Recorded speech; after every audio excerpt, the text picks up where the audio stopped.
Parashurama theme ಪಾರ್ಕಿನಲ್ಲಿ ಕಳೆದ ವಾರ ಏನು ಕಳ್ಳತನ ಆಗಿತ್ತು, ಆ ಕಳ್ಳತನದಲ್ಲಿ ಭಾಗಿಯಾದಂತ ಆರೋಪಿಗಳನ್ನ ಪೊಲೀಸ್ ಇಲಾಖೆ ಬಂಧಿಸಿರೋದನ್ನ ನಾನು ಸ್ವಾಗತಿಸ್ತೇನೆ ಮತ್ತು ಕ್ಷಿಪ್ರ ಕಾರ್ಯಾಚರಣೆಯನ್ನ ಮಾಡಿದಂತ ಎಲ್ಲ ಪೊಲೀಸ್ ಅಧಿಕಾರಿಗಳಿಗೆ ನಾನು ಅಭಿನಂದನೆಗಳನ್ನ ಸಲ್ಲಿಸ್ತೇನೆ. ಈ ರೀತಿ ಕಳ್ಳತನಗಳಾದಾಗ ಕಾಂಗ್ರೆಸ್ನ ನಾಯಕರು ನಡ್ಕೊಂಡಂತ ರೀತಿ, ಹೇಳಿಕೆಗಳು ಇವೆಲ್ಲವೂ ಕೂಡ ಅತ್ಯಂತ ನಾಚಿಕೆಗೇಡಿನ ಸಂಗತಿ. ಇವತ್ತು ಆರೋಪಿಗಳು ಸಿಕ್ಕಿಬಿದ್ದ ನಂತರ ಕಾಂಗ್ರೆಸ್ ಇವತ್ತು ಯಾವ ರೀತಿ ಇದನ್ನ ಸಮರ್ಥನೆ ಮಾಡ್ಕೊಳ್ಳುತ್ತೆ? ಕಾಂಗ್ರೆಸ್ಸಿನ ಬ್ರದರ್ಸ್ಗಳೇ ಈ ಆರೋಪಗಳಲ್ಲಿ ಕೇಳಿ ಬರ್ತಾ ಇರುವಂತಹ ಸಂದರ್ಭದಲ್ಲಿ ಕಾಂಗ್ರೆಸ್ನ ನಿಲುವೇನು? ಒಟ್ಟಾರೆ ಈ ಥೀಮ್ ಪಾರ್ಕ್ ಅನ್ನ ಹಳ್ಳ ಹಿಡಿಸಬೇಕು ಅನ್ನುವ ಕಾರಣಕ್ಕೆ ಕಳೆದ 3 ವರ್ಷಗಳಿಂದ ಹಂತ ಹಂತವಾಗಿ ಕಾಂಗ್ರೆಸ್ ಕುತಂತ್ರಗಳನ್ನ ಮಾಡ್ತಾನೆ ಬಂದಿದೆ.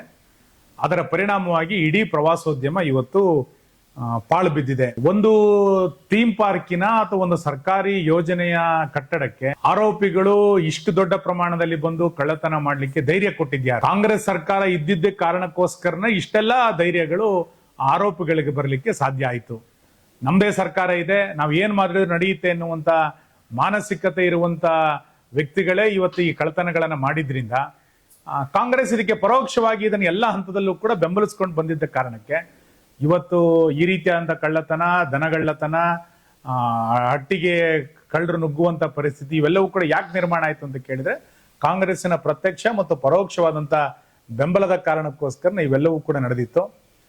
ಕುಕ್ಕರ್ ಬಾಂಬ್ ಬ್ಲಾಸ್ಟ್ ಆದಾಗ ಅವ್ರನ್ನ ಬ್ರದರ್ಸ್ ಅಂತ ಕರೆದಂತ ಶಿವಕುಮಾರ್ ಅವರು ಪರಶುರಾಮ ಥೀಮ್ ಪಾರ್ಕ್ ಅನ್ನ ಮುಂದಿನ ಚುನಾವಣೆಯ ತನಕ ಇಟ್ಕೊಳ್ತೀನಿ ಎನ್ನುವಂತ ಹೇಳಿಕೆಗಳನ್ನ ಎಲ್ಲದನ್ನೂ ಕೂಡ ಕೊಟ್ಟಿದ್ದು ಇವತ್ತು ಇತಿಹಾಸಗಳು ಹೇಳ್ತಾ ಇದೆ.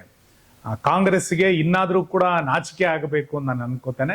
ಸ್ಥಳೀಯ ಮುಖಂಡರಿಗಂತೂ ಯಾವ ನೈತಿಕತೆಯೂ ಉಳಿದಿಲ್ಲ. ಸಾರ್ವಜನಿಕ ಜೀವನದಲ್ಲಿ ಕೆಲಸ ಮಾಡುವಂತ ಯಾವ ನೈತಿಕತೆಯೂ ಕೂಡ ಸ್ಥಳೀಯ ಕಾಂಗ್ರೆಸ್ಗರಿಗೆ ಉಳಿದಿಲ್ಲ. ಇನ್ನಾದ್ರೂ ಸಾರ್ವಜನಿಕ ಜೀವನದಲ್ಲಿ ಘನತೆ ಗೌರವವನ್ನು ಇಟ್ಟುಕೊಂಡು ಕೆಲಸ ಮಾಡಬೇಕಾಗಿರುವಂತದ್ದು ಕಾರ್ಕಳದ ಗೌರವವನ್ನು ಹೆಚ್ಚಿಸುತ್ತೆ. ನಿಮಗೆ ಗೌರವ ಇಲ್ಲಲೇ ಇರಬಹುದು, ಆದ್ರೆ ಕಾರ್ಕಳಕ್ಕೆ ತನ್ನದೇ ಆದಂತ ಒಂದು ಗೌರವ ಇದೆ. ಆ ಕಾರಣಕ್ಕೋಸ್ಕರ ಕಾರ್ಕಳದ ಘನತೆ ಗೌರವವನ್ನು ಕಾಪಾಡಬೇಕು ಅಂತಾದ್ರೆ ಸಾರ್ವಜನಿಕ ಜೀವನದಲ್ಲಿರುವಂತವರು ತಮ್ಮ ನಡವಳಿಕೆಯನ್ನ ಬಹಳ ಎಚ್ಚರಿಕೆಯನ್ನು ಇಟ್ಕೊಳ್ಬೇಕು ಅನ್ನುವಂತ ಆಶಯನ ನಾನು ಈ ಸಂದರ್ಭದಲ್ಲಿ ವ್ಯಕ್ತ ಮಾಡ್ತೇನೆ. ನಾನು ಈಗಾಗಲೇ ಜಿಲ್ಲಾಡಳಿತವನ್ನು ವಿನಂತಿ ಮಾಡಿದ್ದೆ. 11ನೇ ತಾರೀಕು ನಾವು ಸ್ವಚ್ಛತೆಯಲ್ಲಿ ಪಾಲ್ಗೊಳ್ತೇವೆ. 14ನೇ ತಾರೀಕಿನಿಂದ ನಾವು ಸಾಂಸ್ಕೃತಿಕ ಕಾರ್ಯಕ್ರಮಗಳನ್ನು ಮಾಡಬೇಕು, ಇದಕ್ಕೆ ಅವಕಾಶವನ್ನು ಕೊಡಬೇಕು ಅಂತೇಳಿ ನಾನು ಜಿಲ್ಲಾಧಿಕಾರಿಗಳಿಗೆ ವಿನಂತಿ ಮಾಡಿದ್ದೆ. ಮೊನ್ನೆ ಜಿಲ್ಲಾಧಿಕಾರಿಗಳು ಸ್ವತಃ ಜಿಲ್ಲಾಡಳಿತ ಕಡೆಯಿಂದ ಇವತ್ತು ಸ್ವಚ್ಛತೆಯನ್ನು ಮಾಡಿದರೆ ನಾನು ಅದನ್ನ ಈಗಾಗಲೇ ಸ್ವಾಗತಿಸಿದ್ದೇನೆ. ನಾನು ಈಗಲೂ ಕೂಡ ಜಿಲ್ಲಾಧಿಕಾರಿಗಳಿಗೆ ಆಗ್ರಹ ಮಾಡ್ತೇನೆ, ಪರಶುರಾಮ ಥೀಮ್ ಪಾರ್ಕ್ ಒಂದು ಜೀವಂತ ಕೇಂದ್ರ ಆಗ್ಬೇಕದು, ಸಾರ್ವಜನಿಕ ಚಟುವಟಿಕೆಯ ಕೇಂದ್ರ ಆಗ್ಬೇಕದು. ಸಾವಿರಾರು ಜನ ಆ ರಾಜ್ಯ ಹೆದ್ದಾರಿಯಲ್ಲಿ ಹೋಗ್ಬೇಕಾದ್ರೆ ಥೀಮ್ ಪಾರ್ಕಿಗೆ ಭೇಟಿ ಕೊಡುವಂತ ಆಗ್ಬೇಕು. ಆ ರೀತಿಯಾದಂತ ಒಂದು ಒಳ್ಳೆಯ ವಾತಾವರಣ ಅಲ್ಲಿ ನಿರ್ಮಾಣ ಆಗ್ಬೇಕು ಅಂತಂದ್ರೆ ನೀವು ಅಲ್ಲಿ ಸಾರ್ವಜನಿಕ ಪ್ರವೇಶಕ್ಕೆ ತಕ್ಷಣ ಮುಕ್ತ ಮಾಡಬೇಕು. ಹಾಗಾಗಿ ಅಲ್ಲಿಯ ಸಾಂಸ್ಕೃತಿಕ ಚಟುವಟಿಕೆಗಳು, ನಾಟಕ, ತಾಳಮದ್ದಲೆ, ಯಕ್ಷಗಾನ ಈ ಎಲ್ಲ ಚಟುವಟಿಕೆಗಳು ಮಾಡಲಿಕ್ಕೆ ನೀವು ಅನುವು ಮಾಡಿಕೊಡ್ಬೇಕು. ಸಾರ್ವಜನಿಕರಿಗೆ ನೀವು ಅನುವು ಮಾಡಿಕೊಳ್ಳಿಲ್ಲ ಅಂದ್ರೆ ಕನ್ನಡ ಕಲ್ಚರ್ ಮುಖಾಂತರ, ಕನ್ನಡ ಮತ್ತು ಸಂಸ್ಕೃತಿ ಇಲಾಖೆಯ ಮುಖಾಂತರವೋ ಇಲ್ಲ ಪ್ರವಾಸೋದ್ಯಮದ ಇಲಾಖೆಯ ಮುಖಾಂತರ ಆದ್ರೂ ಕೂಡ ಇದನ್ನು ಮಾಡಬೇಕು. ಒಟ್ಟಾರೆ ಮುಂದಿನ ಕೆಲವೇ ದಿನಗಳಲ್ಲಿ ಅದು ಸಾರ್ವಜನಿಕ ಚಟುವಟಿಕೆಗೆ ತೆರೆದುಕೊಳ್ಬೇಕು. ಅದಕ್ಕೆ ನಾನು ಮತ್ತೆ ಒತ್ತಾಯ ಮಾಡ್ತೇನೆ, ಜಿಲ್ಲಾಡಳಿತ ಮರುಚಿಂತನೆಯನ್ನ ಮಾಡಿ ಅದನ್ನ ಸಾರ್ವಜನಿಕ ಮುಕ್ತ ಪ್ರವೇಶಕ್ಕೆ ಮಾಡಬೇಕು. ನ್ಯಾಯಾಲಯದ ಆದೇಶ ಅಲ್ಲಿ ಯಾರು ಹೋಗ್ಬಾರ್ದು ಅನ್ನೋ ಆದೇಶ ನ್ಯಾಯಾಲಯದಲ್ಲಿ ಇಲ್ವೇ ಇಲ್ಲ. ಸುಮ್ಮನೆ ದಾರಿ ತಪ್ಪಿಸುವಂತ ಪ್ರಯತ್ನಗಳನ್ನು ಮಾಡೋದೇ ಬೇಡ. ಇದನ್ನ ತಕ್ಷಣ ಜಿಲ್ಲಾಡಳಿತ ಮಾಡಬೇಕು ಅನ್ನೋಂಥ ಆಗ್ರಹ ನಾನು ಮಾಡ್ತಾ, ಕೊನೆಯದು 3 ವರ್ಷದ ಕೆಳಗೂ ನಾನು ಹೇಳಿದ್ದೆ, ಈಗಲೂ ಮತ್ತೆ ನೆನಪು ಮಾಡ್ತೇನೆ, ನಮ್ಮ ಬೇಡಿಕೆನಲ್ಲಿ ವ್ಯತ್ಯಾಸ ಇಲ್ಲ.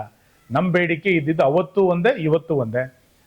ಬಿಡುಗಡೆಗೊಂಡಂತ ಹಣವನ್ನ ತಕ್ಷಣ ಸರ್ಕಾರ ಬಿಡುಗಡೆ ಮಾಡಬೇಕು, ಕಾಮಗಾರಿಯನ್ನ ಪೂರ್ತಿಗೊಳಿಸ್ಬೇಕು, ಪ್ರವಾಸೋದ್ಯಮಕ್ಕೆ ಅದು ತೆರೆದುಕೊಳ್ಬೇಕು, ಸಾರ್ವಜನಿಕ ಚಟುವಟಿಕೆಗಳಲ್ಲಿ ಆರಂಭ ಆಗಬೇಕು.